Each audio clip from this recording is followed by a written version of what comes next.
All right, we'll try this again. So I knocked my drink over on the floor. So it's a snowy, rainy day here in New England. I'm fiddling in the shop. And on my bandsaw blades, the one thing that I've learned is having a new bandsaw, as soon as the blade starts to show that it's getting dull, we're going to take it off. And then I throw it on my grinder and I grind it. And you know what? I'm doing a lot of grinding on a fairly new blade that doesn't have any damage. Doesn't need to be set. Doesn't have any damage. And I think that's an issue. So what I decided was I wanted to try to set up my Foley Belsaw automatic filer to see if I could file the teeth, just the face of the tooth, to get it sharp again without messing with grinding out the whole gullet and the band and the whole 9 yards. Just so I could take a band that's slightly warm, bring it in, toss it on, and run it and go back to cutting again before I need to reprofile the gullet and everything. Because I don't think, people talk about they only get like 4 sharpenings before a band breaks. And I think that's because of excess grinding. Now, when you look at some of the sharpening setups, especially like, I think it's Norwood's setup that uses the Dremel.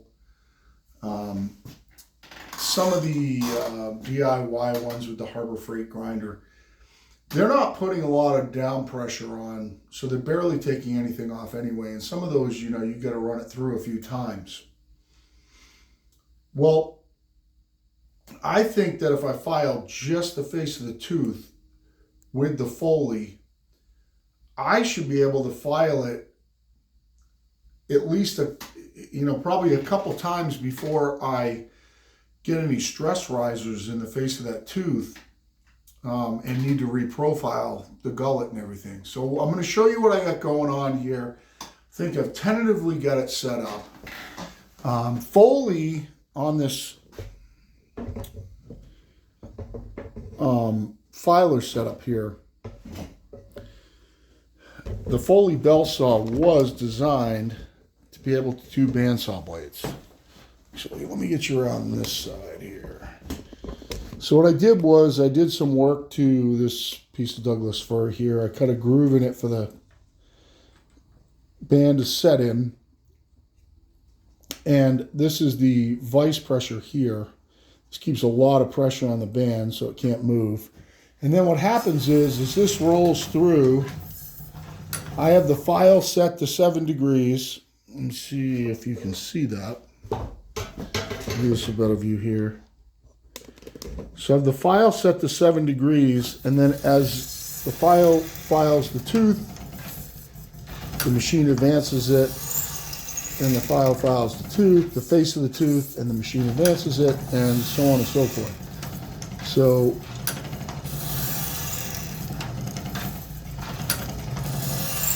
now I'm just running this by hand right now, and I'll turn it on in a second. But I think I've got it all set up pretty close right now to where it needs to be. Seems like it's repeatable. Just filing the face of the tooth. And when you feel these, they have a burr on the top. They're very sharp. Now this is a damaged band that friends of mine gave me to practice my sharpening setup with. I'm sorry guys, my shop is just a fucking disaster here. And I'm using this as a test band before I run any real bands. Where can I get you? Well, let's stay right here. So what I'm going to do, I want to give you a view of the front of the teeth. So I'm going to go ahead and run it right now. So I'm going to flip it on, get you, I think this is actually a pretty good view. So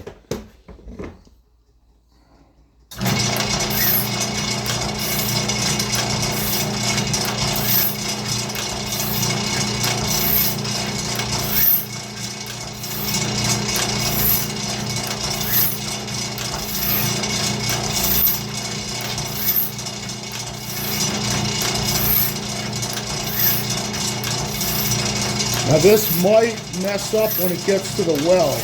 I'm going to shut it off for a second. One thing about a Foley is it is a great sharpener when it comes to a nice even tooth spacing. It doesn't work if you have an odd tooth. If you have an odd tooth, what happens with the Foley is that the way that it pushes across is going to mess up, and it's going to jump, and it's going to start doing bad things.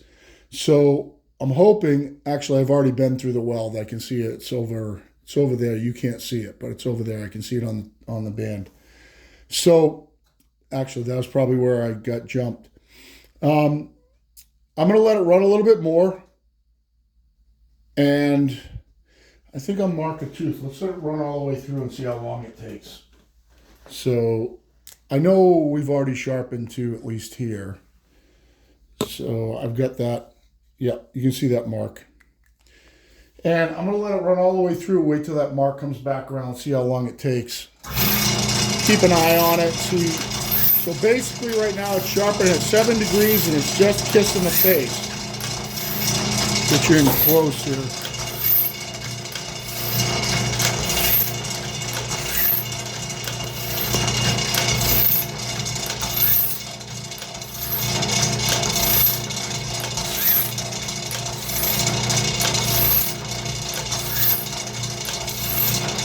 So this is a great setup if your band's not damaged.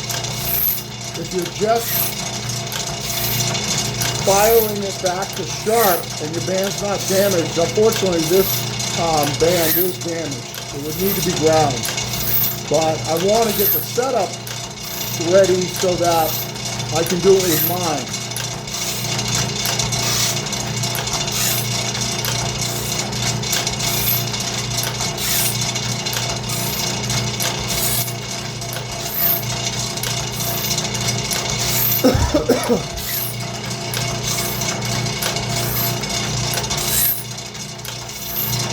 What I just did there was I increased the vice pressure a little bit.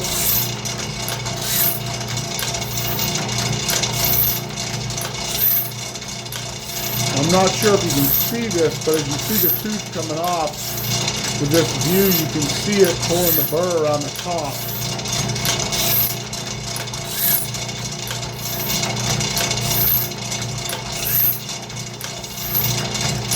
I'll stop it when it gets to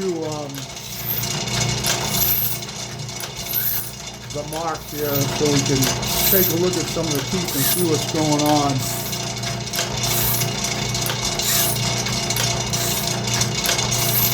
Now I did a test first with a hand file just to see if they would file the teeth, and the teeth are actually pretty soft. I was wondering if the file would skate across hardened teeth.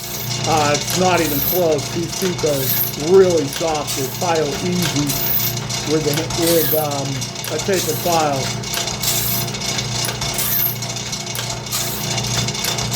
Now I can decrease my feed up here and make this hit harder, but the problem is that you don't want to have any uneven spaced teeth, so that's gonna, if you set it too close, it'll jump a tooth if you do that. It'll land on top of the tooth instead of landing down in the gullet. So I've got a little bit of space right now.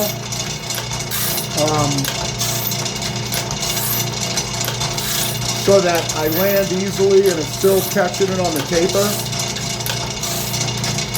And we could just let this go. It's going to keep feeding the teeth exactly the same amount. If I can let this go. That black mark is coming around here. It's about 20 feet away.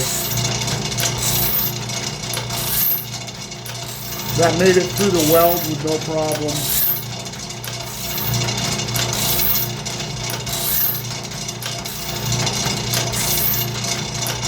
I'll show you the face of the teeth in a second, because what we don't want to do is we don't want to create a stress riser where the bottom of that file is digging in and creating a divot.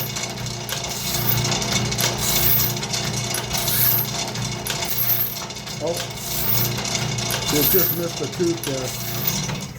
So it did just miss a tooth. I don't know why it missed that tooth, but it landed on top of this one right here. It went through the whole band and it just wiped the top of this tooth off.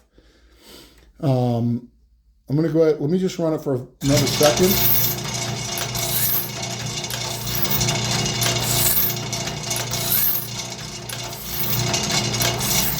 All right, so it made it through the whole band and it only hit one tooth in a weird way. There's obviously a weird spacing issue there.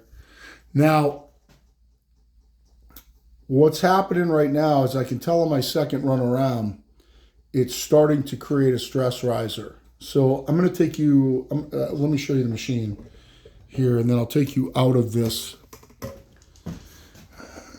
Show you this thing working here. I'm going to back up. I'll let it run a second.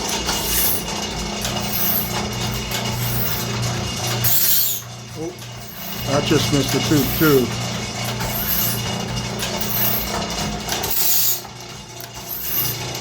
I'll decrease my vice pressure here. All right, I'm going to kill it. It's not liking the second run around here for some reason. I don't know whether it's I increased the vice pressure or what, but let me show you what happened on the second run around. I'll take you out of the camera, out of the holder for a second here. So I've learned something on this run. It's taking a significant amount of metal off. So if you see the black tooth here. If you look to the right, so on the first run around, it was grinding. This is the tooth that it missed right there. But it was grinding the face of the tooth pretty much straight down. This teeny little divot right there, I can see it from here. I could actually decrease the amount of drop to keep that higher.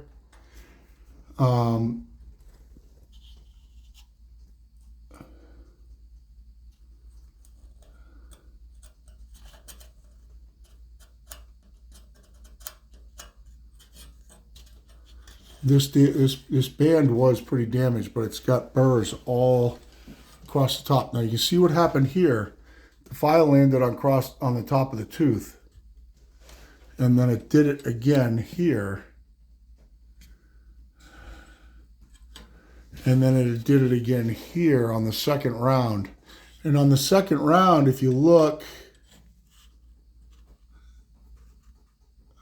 right here, you see how far back it ground between the two rounds. So it was starting to create a stress riser there on the second round around. Let me show you that a little bit closer. Trying to ignore the teeth that it landed on top of. This one right here.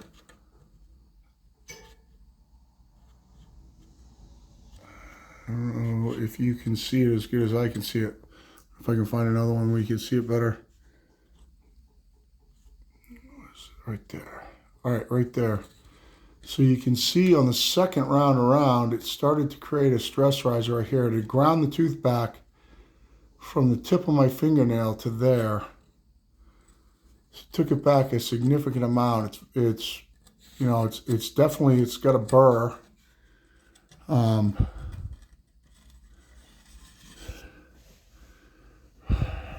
As far as why these are landing on top of these, why it's landing on top of these teeth,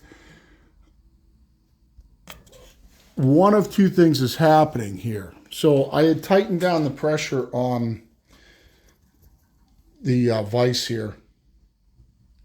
So there's a possibility that it wasn't increasing it quite as far. The other thing that could be happening is when the tapered file comes across the tooth, it's moving the tooth slightly. And that could have been giving me my clearance. So let me show you here. I'm doing this by hand.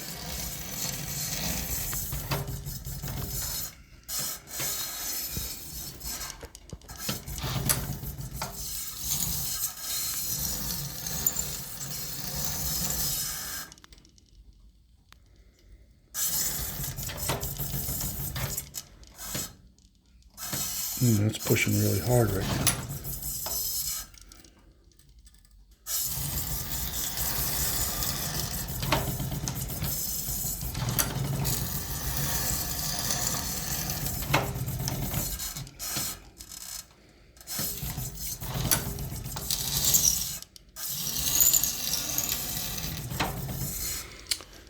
So it seems to be set right, but I think when I mess with the vice pressure, I think that's what caused me to land on a couple of these top of these teeth.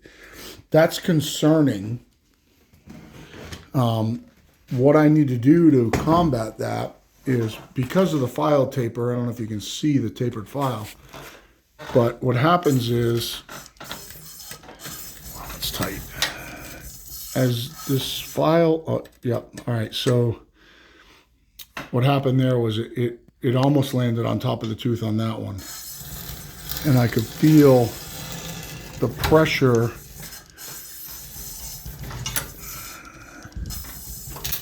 Yep, there it is, landing on top of that one.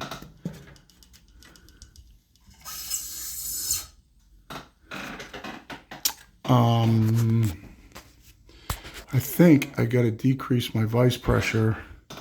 I've got to roll it backwards here so it pushes that a little more. It's going to miss, and then it's going to reset the next one. I just bumped this too. I got to come up with a way to keep this this rest here even. Let me run through a couple while I'm doing this.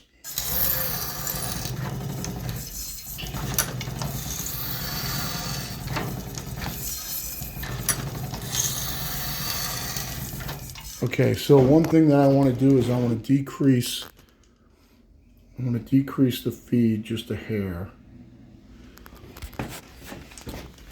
So I want to give myself a little more room on the front of that tapered file.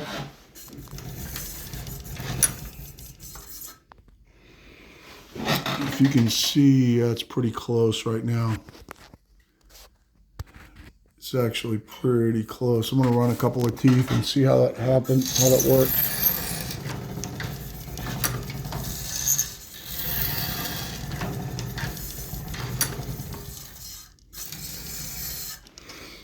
What I want is, on that taper file, I want clearance when it lands, and then I want it to make contact about right here and ride the rest of the way. So I shouldn't be getting any metal up on that other side. And that'll make sure that I never land on top of a tooth. I'm going to decrease my feed rate just a hair again.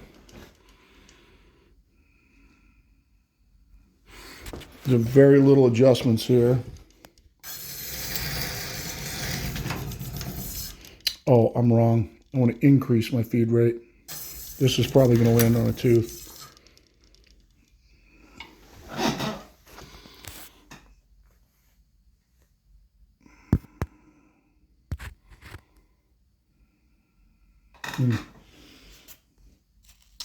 I want to increase my feed rate, not decrease. So let's go at least to there and then to there. That's going to increase the feed and feed it further.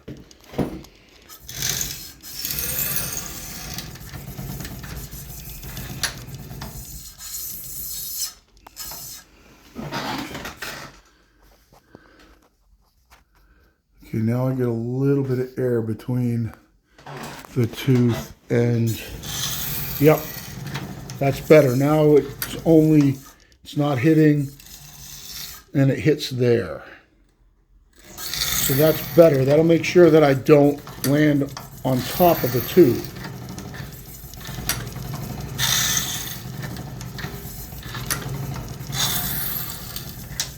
I'm gonna let that run a little bit. Let's see what that does, because I can't mess up this band anymore that it's already messed up. It's gonna be ground anyway.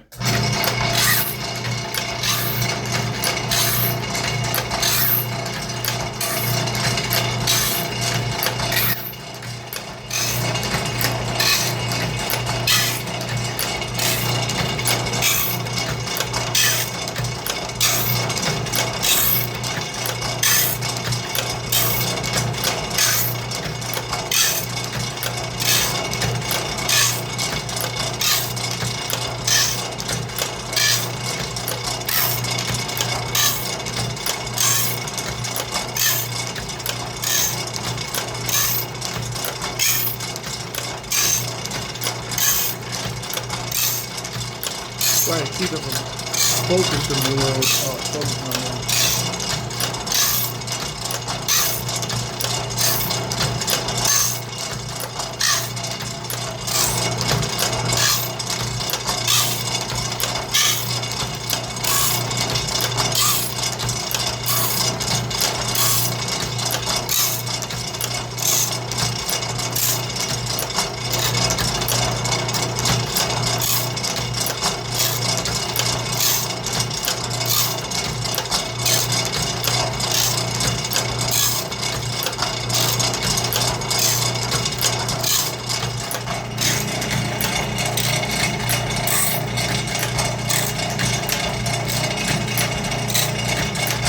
See if I can, it's barely hitting right now. It's almost missing.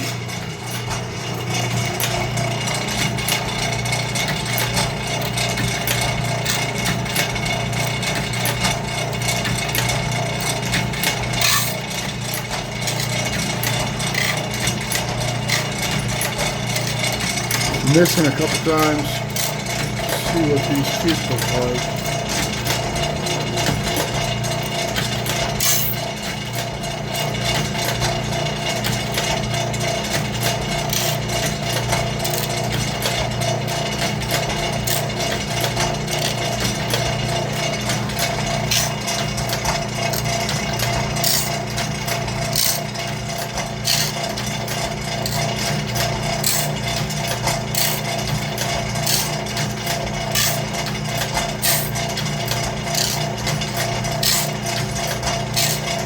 See the burrs on the top right there. I went through the weld again right there.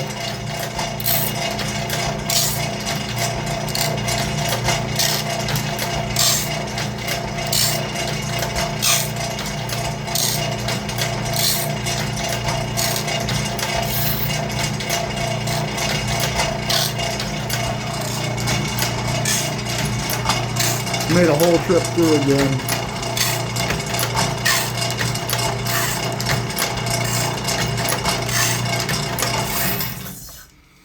So, as I zoom in here, you can see the burrs on the top of the tooth. Let me just get some light on it.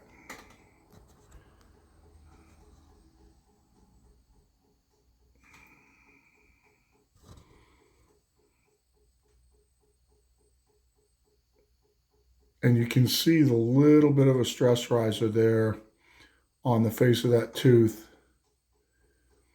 So I want to decrease my drop rate. But you can see it's hit the whole face. You can see the burr on the top. You can see a pretty good stress riser on that one right there. See if I can show you the front of the teeth.